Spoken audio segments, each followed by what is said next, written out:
ಜನದಟ್ಟಣೆಯಾಗಿರ್ತಿದೋ ಆ ಜಾಗಗಳಲ್ಲಿ ಈ ಅಕ್ರಮ ವಲಸಿಗರ ಕೆಲಸಗಳು ಜಾಸ್ತಿ ನಡೀತದೆ. ಕಾಫಿ ಎಸ್ಟೇಟಲ್ಲಿ ಇಲ್ಲಿವರೆಗೂ ನಾವು ಸಮೀಕ್ಷೆ ಮಾಡಿರೋ ಪ್ರಕಾರ 1,00,000 ಜನ ಬಾಂಗ್ಲಾದೇಶಿಯರಿದ್ದಾರೆ. 1,00,000 ಜನ. ಕರ್ನಾಟಕದಲ್ಲಿ ಇವತ್ತಿನ ಸಮೀಕ್ಷೆ ಪ್ರಕಾರ 2.5 ರಿಂದ 3 ಲಕ್ಷ ಜನ ಇದ್ದಾರೆ. ಇಡೀ ಭಾರತದಲ್ಲಿ 4 ಕೋಟಿಯಿಂದ 4.5 ಕೋಟಿ ಜನ ಇವತ್ತು ಬಾಂಗ್ಲಾದೇಶಿಗರು ಬಂದು ನೆಲೆಸಿದ್ದಾರೆ. ಎಲ್ಲ ಅಲ್ಪ ಸ್ವಲ್ಪ ಎಲ್ಲೋ ಒಂದು ಹತ್ರ ಸಭ್ಯವಿರ್ತಕ್ಕಂಥ ಯಾವ ಡಾಕ್ಯುಮೆಂಟ್ಸ್ ಬೇಸ್ಡ್ ವಲಸಿಗರು ಬಂದಿರ್ತಕ್ಕಂಥವ್ರದ್ದು ನಮ್ದು ಯಾವುದೇ ಅಬ್ಜೆಕ್ಷನ್ಸ್ ಇಲ್ಲ. ಟ್ಯಾಕ್ಸ್ ಕಟ್ಟೋರು ನಾವು, ಟ್ಯಾಕ್ಸ್ ಕಟ್ಟೋರು ನೀವು. ನಿಮ್ಮ ಟ್ಯಾಕ್ಸ್ನಲ್ಲಿ ಸ್ಕೂಲಿಗೆ ಕಾಲೇಜುಗಳಿಗೆ ಫ್ರೀ ಕೊಡ್ತೀವಿ. ಯಾವುದು ಎಲ್ಲನೂ ಊಟ, ಬಟ್ಟೆ, ಶಾಲೆಗಳು, ನಿಮಗೆ ಸಂಬಳಗಳು ಎಲ್ಲವೂ ಫ್ರೀ ಕೊಡ್ತೀವಿ. ಆದರೆ ಆದಾಯ ಮಾಡ್ಕೊಂಡು ಅವ್ರು ಕಳಿಸ್ತಾ ಇರ್ತಕ್ಕಂಥದ್ದಿದೆ ಬಾಂಗ್ಲಾದೇಶಕ್ಕೆ ಮತ್ತು ಪಾಕಿಸ್ತಾನಕ್ಕೆ. ನಮ್ಮ ಕನ್ನಡದ ಜಲವನ್ನು, ನಮ್ಮ ಕನ್ನಡಿಗರನ್ನ ರಕ್ಷಣೆ ಮಾಡ್ಕೊಳ್ತಕ್ಕಂಥ ಕೆಲಸಕ್ಕೆ ಇವತ್ತು ಅರವಿಂದ್ ಲಿಂಬಾವಳಿಯವರ ನಮ್ಮ ಮಹದೇವಪುರದ ಎಂಟೈರ್ ಬಿಜೆಪಿ ಟೀಮ್ ಇವತ್ತು ಮುಂದಾಗಿ ಬಂದಿದೆ.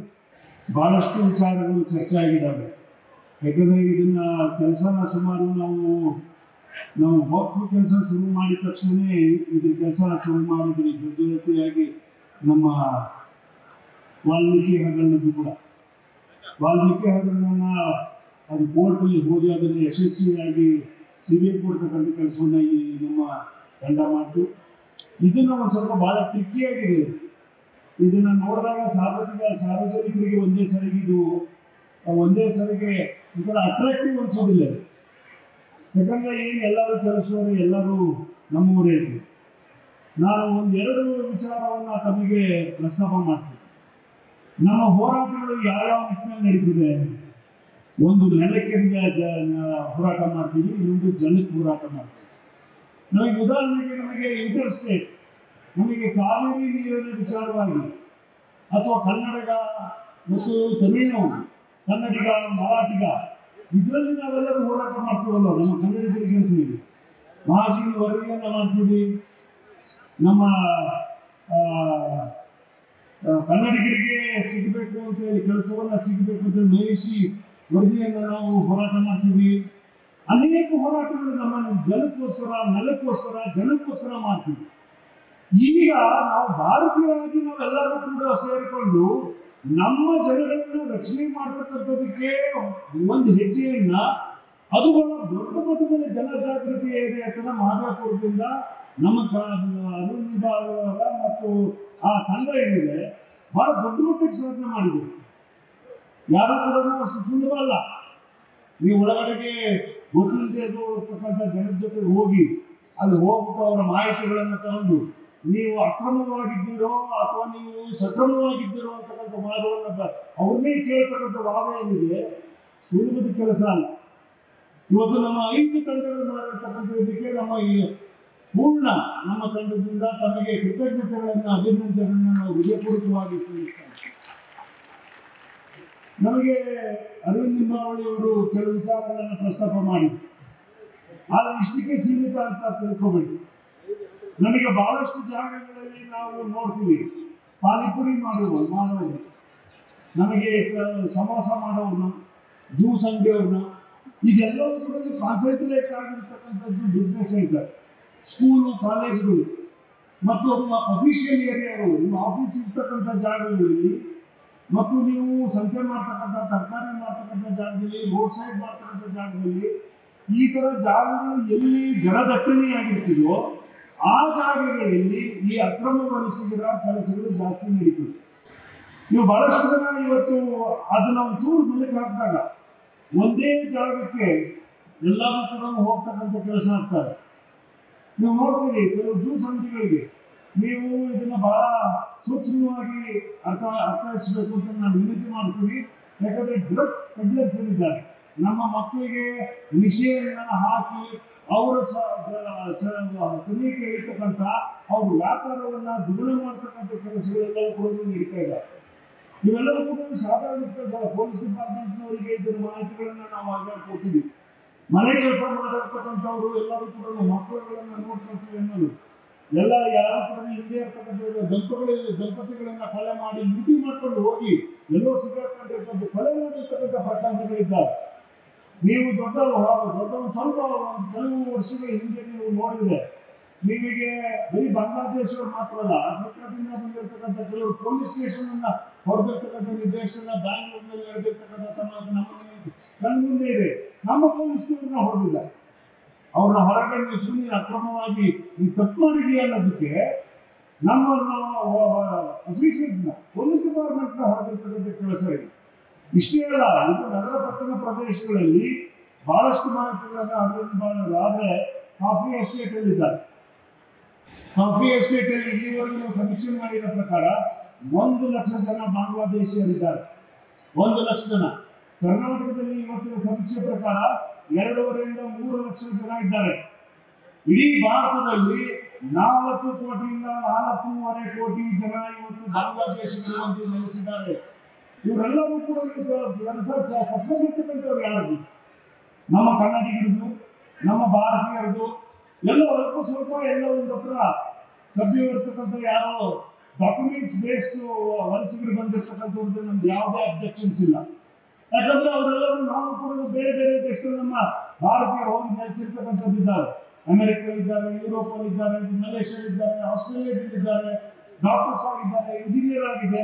ಆ ದೇಶಕ್ಕೆ ದುಡಿಮೆ ಮಾಡಿ ಆ ದೇಶದ ಬೆನ್ನೆಲುಬಾಗಿ ಹೆಗ್ಗಳಿಕೆ ನಿಂತಿದ್ದಾರೆ. ಆದ್ರೆ ಇಲ್ಲೇನಾಗಿದೆ? ಇಲ್ಲಿ ಟೆರರಿಸ್ಟ್ಗಳಾಗಿದ್ದಾರೆ. ನಮ್ಮ ಆರ್ಥಿಕ ಪರಿಸ್ಥಿತಿಗಳನ್ನ ಕೆಳಗಡೆ ತಗೊಂಡು ಹೋಗ್ತಕ್ಕಂಥ ಕೆಲಸ ಮಾಡ್ತಾ ಇದ್ದಾರೆ. ಟ್ಯಾಕ್ಸ್ ಕಟ್ಟೋರು ನಾವು, ಟ್ಯಾಕ್ಸ್ ಕಟ್ಟೋರು ನೀವು. ನಿಮ್ಮ ಟ್ಯಾಕ್ಸ್ ನಲ್ಲಿ ಸ್ಕೂಲ್ಗೆ ಕಾಲೇಜುಗಳಿಗೆ ಫ್ರೀ ಕೊಡ್ತೀವಿ. ಯಾವುದು ಎಲ್ಲಾದ್ರೂ ಊಟ, ಬಟ್ಟೆ, ಶಾಲೆಗಳು, ನಿಮಗೆ ಸಂಬಳಗಳು ಎಲ್ಲವೂ ಫ್ರೀ ಕೊಡ್ತೀವಿ. ಆದ್ರೆ ಆದಾಯ ಮಾಡ್ಕೊಂಡು ಅವ್ರು ಕಳಿಸ್ತಾ ಇರ್ತಕ್ಕಂಥದ್ದಿದೆ ಬಾಂಗ್ಲಾದೇಶಕ್ಕೆ ಮತ್ತು ಪಾಕಿಸ್ತಾನ ಹೊರ ರಾಷ್ಟ್ರಗಳಿಗೆ. ಇದು ನಮ್ಮ ದುಡಿಮೆ. ಇದು ಈ ಹಣ ಇದರಿಗೆ ಖರ್ಚಾಗಬೇಕು. ಇಡೀ ದೇಶಕ್ಕೋಸ್ಕರ, ಈ ನೆಲಕ್ಕೋಸ್ಕರ ತಲುಪತಕ್ಕಂಥ ಅವಶ್ಯಕತೆಗಳಿದ್ದಾವೆ. ಆ ನಿಟ್ಟಿನಲ್ಲಿ ಹೋರಾಟ ನಡೀಬೇಕೆ ಹೊರತು ಇದನ್ನು ಯಾರೋ ಒಂದು ದುರುದ್ದೇಶದಿಂದ ಹೊರಗಡೆ ಹಾಕ್ತೀವಿ ಅಂತಕ್ಕಂಥ ಉದ್ದೇಶ ಅಲ್ಲವೇ ಅಲ್ಲ. ಇದನ್ನು ಯಾರೋ ಒಂದು ದ್ವೇಷದಿಂದ ಮಾಡ್ತಕ್ಕಂಥದ್ದಲ್ಲ. ಒಂದು ಕಾಲದಲ್ಲಿತ್ತು ಕೆಲವು ಧಾರ್ಮಿಕವಾಗಿ ವಲಸಿಗರು ಬರೋರು. ಒಂದು ಕಾಲದಲ್ಲಿ ರೋಮನ್ ಅವರು ಕ್ರಿಶ್ಚಿಯನ್ರನ್ನ ಹೊರಗಡೆ ಹಾಕ್ತಕ್ಕಂಥದ್ದು, ಕ್ರಿಶ್ಚಿಯನ್ರು ಬೇರೆ ಸಮುದಾಯಗಳನ್ನ ಅಥವಾ ಮೊಘಲರು ಬಂದ್ಬಿಟ್ಟು ಭಾರತದಲ್ಲಿ ಹಿಂದೂಗಳನ್ನ ಪರಿವರ್ತನೆ ಮಾಡ್ತಕ್ಕಂಥದ್ದು, ಅವ್ರನ್ನ ಮತಾಂತರ ಮಾಡ್ತಕ್ಕಂಥ ಕೆಲಸಗಳು ನಡೆದಿದ್ದಾವೆ. ಇವೆಲ್ಲವೂ ನಡೆದು ಹೋಗಿದ್ದಾವೆ. ಆದ್ರೆ ಇವಾಗ ಬರ್ತಿರ್ತಕ್ಕಂಥದ್ದು ಇವತ್ತು ಧಾರ್ಮಿಕವಾಗಲ್ಲ, ಇವತ್ತು ಆರ್ಥಿಕವಾಗಿ ನಮ್ಮ ಭದ್ರತೆ, ನಮ್ಮ ರಾಷ್ಟ್ರದ ಭದ್ರತೆಯನ್ನ ಬಲಪಡಿಸಬೇಕಾಗಿ ಮಾಡ್ತಕ್ಕಂಥ ಕೆಲಸಗಳು ಇವೆಲ್ಲವೂ ಜನಜಾಗೃತಿ ಮಾಡ್ತಕ್ಕಂಥದ್ದು. ನಾವು ವಕ್ಫ್ ಹೋದಾಗ ರೈತ ಸಂಘಟನೆಗಳು ಬಂದಿದ್ದಾವೆ, ಅನೇಕ ಹಿಂದೂ ಸಂಘಟನೆಗಳು ಬಂದಿದ್ದಾವೆ, ಸಣ್ಣ ಸಂಘಟನೆಗಳು ಬಂದಿದ್ದಾವೆ. ಇವತ್ತು ನಾನು ನಮ್ಮ ಎಲ್ಲ ಕನ್ನಡ ರಕ್ಷಣಾ ವೇದಿಕೆಗಳಿಗೆ, ಕನ್ನಡದ ತನ ಇರ್ತಕ್ಕಂಥವರಿಗೆ, ಕನ್ನಡಕ್ಕೋಸ್ಕರ ಕನ್ನಡದ ನೆಲ ಜಲ ಹೋರಾಟ ಮಾಡ್ತಕ್ಕಂಥವರಿಗೆ ನಾನು ವಿನಂತಿ ಮಾಡ್ಕೊಳ್ತೀನಿ, ತಾವು ಈ ಆಂದೋಲನದಲ್ಲಿ ಮುಂಚೂಣಿಯಲ್ಲಿ ಇರಬೇಕು ಅಂತ. ಯಾಕಂದ್ರೆ ನೀವೆಲ್ಲರೂ ನೋಡಿದ್ದೀರಿ, ಗೋಕಾಕ್ನ ಡಾಕ್ಟರ್ ರಾಜ್ಕುಮಾರ್ ಅವರ ಗೋಕಾಕ್ನ ಹೋರಾಟವನ್ನ, ಕನ್ನಡತನವನ್ನ ಅವತ್ತು ಎತ್ತಿಡಿಬೇಕು ಅಂತೇಳಿ ಕನ್ನಡದ ನೆಲಕ್ಕೆ ಜಲಕ್ಕೆ ಅವತ್ತಿನ ದಿನ ಒಬ್ಬರು ಮೇರೆತ್ತಿದ್ದಕ್ಕೆ ಇಡೀ ಕರ್ನಾಟಕದಲ್ಲಿ ಕನ್ನಡವನ್ನ ಉಳಿಸ್ತಕ್ಕಂಥ ಇವತ್ತೆಲ್ಲರೂ ಕನ್ನಡ ಬೋರ್ಡ್ಗಳನ್ನ ಬರೀತೀವಿ, ಮತ್ತೊಂದನ್ನ ಕನ್ನಡ ರಕ್ಷಣೆ ಮಾಡ್ತೀವಿ, ಕನ್ನಡದ ಬಾವುಟವನ್ನು ಹಾರಿಸ್ತೀವಿ ಅನ್ನೋದಾದ್ರೆ ಅದು ನಮ್ಮ ನೆಲದಿಂದ ಕನ್ನಡತನವನ್ನು ನಮ್ಮ ಜನದ ರಕ್ಷಣೆ ಕೊಡ್ತಕ್ಕಂಥ ಕೆಲಸ. ಇದು ಕೂಡ ಅದೇ ಕೆಲಸ. ನಮ್ಮ ಕನ್ನಡದ ನೆಲವನ್ನ, ನಮ್ಮ ಕನ್ನಡದ ಜಲವನ್ನ, ನಮ್ಮ ಕನ್ನಡಿಗರನ್ನ ರಕ್ಷಣೆ ಮಾಡ್ಕೊಳ್ತಕ್ಕಂಥ ಕೆಲಸಕ್ಕೆ ಇವತ್ತು ಅರವಿಂದ್ ಲಿಂಬಾವಳಿಯವರ, ನಮ್ಮ ಮಹದೇವಪುರದ ಎಂಟೈರ್ ಬಿಜೆಪಿ ಟೀಮ್ ಇವತ್ತು ಮುಂದಾಗಿ ಬಂದಿದೆ. ಹಾಗಾಗಿ ನಾವೆಲ್ಲರೂ ಈ ಕ್ಷಣದಲ್ಲಿ ಮುಂದಾಗಲಿಲ್ಲ ಅಂದ್ರೆ ಮುಂದಿನ ಪೀಳಿಗೆಗೆ ನಾವು ಏನ್ ಕೊಡೋದಕ್ಕೆ ಸಾಧ್ಯ ಆಗುತ್ತೆ? ಇವತ್ತು ನಾವು ರೆಡಿ ಆಗ್ಬೇಕು. ಹಿಂದಿನವರು ಗೇಣಿ ಹೋರಾಟ ಮಾಡಿದ್ದಾರೆ, ಅದಕ್ಕೆ ಜಮೀನು ಕೊಡಿಸಿದ್ದಾರೆ, ಆಶ್ರಯ ಮನೆಗಳನ್ನ ಕೊಟ್ಟಿದ್ದಾರೆ. ದೇವರಾಜ ಅರಸಂತವರು ಅನೇಕ ನಾಯಕರಲ್ಲಿ ಹೋರಾಟವನ್ನು ಮಾಡಿದ್ದಾರೆ. ಇಲ್ಲೇ ಸ್ಥಳೀಯವಾಗಿರ್ತಕ್ಕಂಥ ಎಷ್ಟೋ ಜಮೀನು, ಇದೇ ಬೈಗಳು, ಇವೆಲ್ಲವೂ ಕೂಡ ಇವತ್ತು ಬಹಳ IT ಸೆಕ್ಟರ್ ಎಲ್ಲ ಬಂದಿದೆ.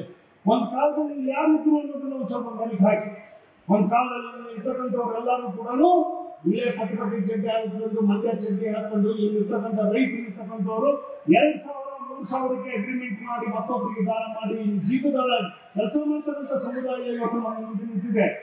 ಅವರೇ ಎತ್ತಿ ನಿಲ್ಲಿಸುವಂತ ಕೆಲಸ ಇವತ್ತು ಆಗಬೇಕಾಗಿದೆ ಕರ್ನಾಟಕದಲ್ಲಿ ಅನ್ನೋದಾದ್ರೆ ಈ ಒಂದು ಜನಜಾಗೃತಿ ಕೆಲಸವನ್ನ ಏನು ಬಾಂಗ್ಲಾದೇಶದ ವಿರುದ್ಧ ಮಾಡ್ತಾ ಇದ್ದೀವಿ, ಬರೀ ಬಾಂಗ್ಲಾದೇಶರು ಮಾತ್ರ ಅಲ್ಲ, ಇಲ್ಲಿ ಎಲ್ಲರೂ ಕೂಡ ಇದ್ದಾರೆ. ನೀವು ಅಕ್ರಮವಾಗಿ ಬಂದಿರ್ತಕ್ಕಂಥವ್ರು ಯಾರಿದ್ದಾರೋ ಅವರೆಲ್ಲರೂ ಕೂಡ ಅವರಿಗೆ ಒಂದು ಕರೆಕ್ಟ್ ಆಗಿರ್ತಕ್ಕಂಥ ದಾಖಲಾತಿಗಳನ್ನು ಸೃಷ್ಟಿ ಮಾಡ್ಕೋಬೇಕು.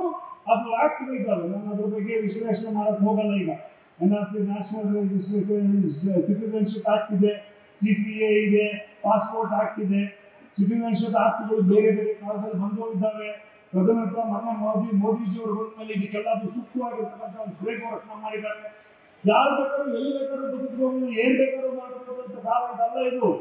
ಇವತ್ತು ನೀವು ನೋಡಿದ್ರಿ ಯುರೋಪ್ ರಾಷ್ಟ್ರದಲ್ಲಿ ಅಥವಾ ಅಮೆರಿಕ ಬಹಳಷ್ಟು ರಾಷ್ಟ್ರಗಳಲ್ಲಿ ವಲಸಿಗರು ಹೋಗಿರ್ತಕ್ಕಂಥದ್ದು ಒಂದು ಸಣ್ಣ ಕ್ರೈಮ್ ಅಂದ್ರೆ ಟ್ರಾಫಿಕ್ ವೈಲೇಷನ್ ಮಾಡಿದ್ರೆ ಅವ್ರು ಅಲ್ಲಿಂದ ಡಿಪೋರ್ಟ್ ಮಾಡ್ತಾರೆ. ಟ್ರಾಫಿಕ್ ವೈಲೇಷನ್ ಮಾಡಿದ್ರೆ ಡಿಪೋರ್ಟ್ ಮಾಡ್ತಾರೆ.